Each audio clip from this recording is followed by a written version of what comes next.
जय हिंद दोस्तों, मैं हूं रुबेश खान पठान और आप देखना शुरू कर चुके हैं न्यूज नाउ।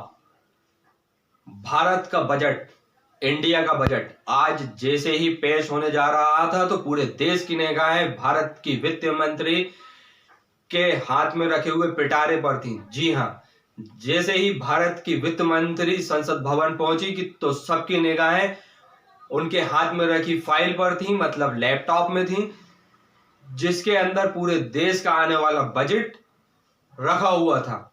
जैसे ही ठीक 11 बजे भारत की वित्त मंत्री ने अपना पिटारा खोला तो देश के आम नागरिकों की निगाहें सीधे टीवी स्क्रीन पर थीं कि वित्त मंत्री हमारे लिए क्या लेकर आई हैं, हमें क्या फायदा होने वाला है, आने वाले टाइम में हमें क्या चीजें सस्ती होने वाली है, हमें टैक्स में कितनी राहत मिलने वाली है या नहीं मिलने वाली है। इन सब चीजों को लेकर आम आदमी के मन में कई प्रश्न और सवाल खड़े हो रहे थे। लेकिन ठीक 11 बजे वित्त मंत्री ने जैसे ही बजट भाषण शुरू किया तो आम नागरिकों के लिए कई सारी चीजें उन्होंने सस्ती करने का ऐलान किया। इसमें सबसे पहला नाम आता है मोबाइल।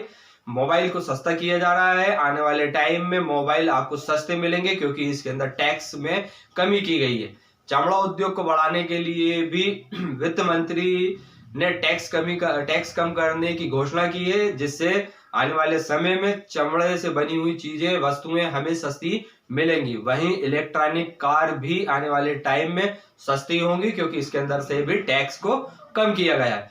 सबसे खास बात इस बजट के अंदर यह है कि दवाइयों के अंदर कस्टम ड्यूटी को कम किया गया है। जी हाँ, जीवन रक्षक दवाइयों से कस्टम ड्यूटी को कम किया गया है। इससे सीधा सीधा फायदा आम नागरिकों को होगा क्योंकि आम नागरिकों का एक बड़ा बजट अपनी हेल्थ पर खर्चा होता है, बीमारियों में खर्चा होता है, दवाइयों में खर्चा होता है। जब दवाइयां सस्ती मिलेंगी तो इसका सीधा सीधा फायदा आम नागरिकों को होगा।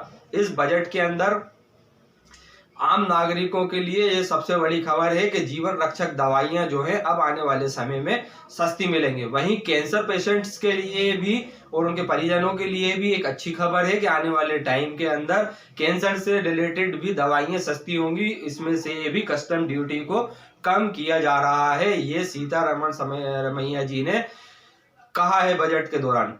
इसके अलावा पहले जो इनकम टैक्स के अंदर 7 लाख रुपए के बाद टैक्स जमा करना पड़ता था, अब उसकी लिमिट बढ़ाकर 12 लाख रुपए कर दी गई है। मतलब सालाना यदि आप 12 लाख रुपए कमाते हैं तो आपको किसी भी प्रकार का टैक्स नहीं देना है। लेकिन 12 लाख रुपए से ऊपर यदि आप कमाते हैं तो वो स्लैब 16% पर दोबारा से लगेगा, वैसे कि वैसा ही रहेगा। इसके अंदर कोई एक्स्ट्रा छूट नहीं दी गई है। मतलब ओवरऑल मिला के अभी तक जो सामने आया है उसमें आम नागरिकों के लिए ये जो चीजें बताई गई हैं ये अभी हाल फिलहाल में सस्ती बताई गई हैं। इसके अलावा आने वाले टाइम में वो और क्या घोषणाएं करती हैं, बजट का एनालिसिस क्या निकलता है, वो मैं आपको अगले वीडियो में बताऊंगा। जब तक के लिए मुझे इजाजत दीजिए। जय हिंद, जय भारत।